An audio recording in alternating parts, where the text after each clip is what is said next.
Mahigit 30 Chinese POGO worker mula po sa ni-raid na hub sa Bamban, Tarlac at Pasay ang ipade-deport sa kanilang bansa ngayong araw. May ulat on the spot si Salima Refran. Salima?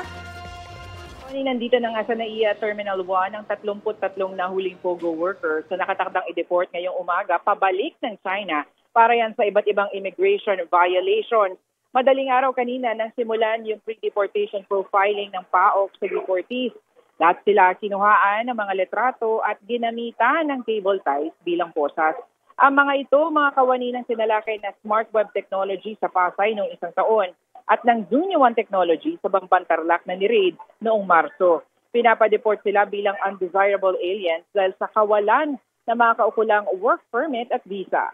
Kabilang doon sa mga ide-deport ngayong umaga ang mag-asawang Chinese at kanilang 2 linggong gulang pa lang na sanggol na dito na pinanganak sa bansa. Ayon sa PAOK, base sa saligang batas, kahit dito na sa Pilipinas pinanganak, Chinese pa rin ang bata dahil Chinese ang mga magulang niya. Kasunod ng inanunsyong total ban naman sa mga POGO, nakikiusap ang PAOK na kusa na lang sanang bumalik sa kanilang mga bansa ang mga foreign nationals kaysa naman mahuli at ma-deport pa. Narito ang bahagi ng panayam sa mga opisyal ng Presidential Anti-Organized Crime Commission. Technically kasi lahat ng mga yan will be treated as criminal suspects in China. So they will all be charged criminally. Lahat po ito blacklisted. Ang nangyayari kasi, mas maraming nagiging biktima na sa bansa nila like sa China.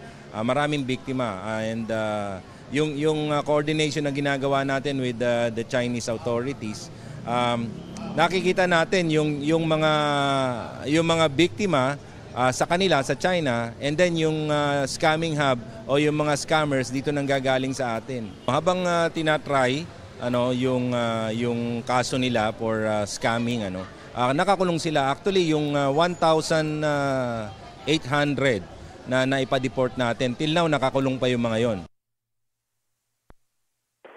Connie, alas 11 nga ng umaga, yung flight ng mga deportees pabalik ng China. Pagdating doon, agad silang isa sa ilalim sa investigasyon ng mga otoridad para sa illegal gambling at koneksyon sa iba't ibang scamming activities. Yan muna ang latest mula dito sa NAIA Terminal 1. Connie. Maraming salamat, Salima Refran.